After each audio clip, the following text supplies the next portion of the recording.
Alors, karyotype et formule chromosomique. Voici par exemple le karyotype de l'espèce humaine. Il s'agit d'un classement des chromosomes qui ont été faits par taille, des plus grands aux plus petits, et par forme. Il est typique de l'espèce. Alors on voit par exemple ici que pour ce chromosome-là, il en a un identique, celui-ci, donc on les a rangés ensemble.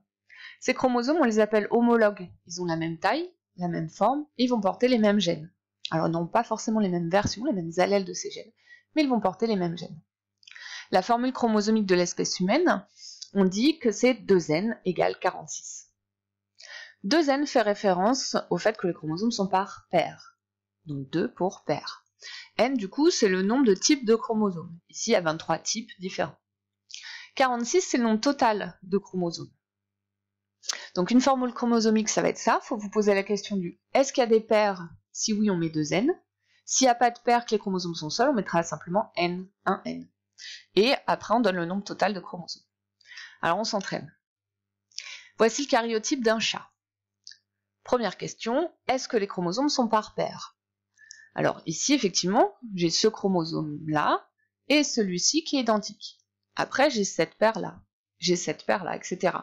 Donc oui, il y a des paires de chromosomes. Je vais donc le noter 2n.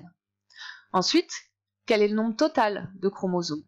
Alors je les compte, 1, 2, 3, 4, 5, 6, 7, 8, 9, 10, etc. Et j'arrive au total à 38 chromosomes. Donc toujours la même question, est-ce qu'il y a des paires de chromosomes? Quel est le nombre total? Deuxième entraînement sur le karyotype d'un spermatozoïde humain. Alors ici, est-ce qu'il y a des paires de chromosomes? Non, il n'y en a pas. Les chromosomes ne sont pas par paire, donc on note n ou 1n si vous préférez. Quel est le nombre total de chromosomes? 1, 2, 3, 4, 5, etc. 22, 23.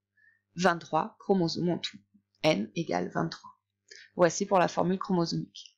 Vous noterez que le nombre de chromatides n'est pas important pour la formule chromosomique. Regardez par exemple ici, le chromosome 1, il présente 2 chromatides sœurs. On n'en tient pas compte dans la formule, donc ne confondez pas paire de chromosomes et le fait que les chromosomes soient à 1 ou 2 chromatides. Donc là, ce qu'on regarde dans la formule chromosomique, c'est vraiment est-ce qu'il y a des paires de chromosomes, que ce soit 1 ou 2 chromatides, peu importe, paires de chromosomes. Si c'est le cas, 2n, si c'est pas le cas, s'ils sont seuls, n, et le nombre total de chromosomes.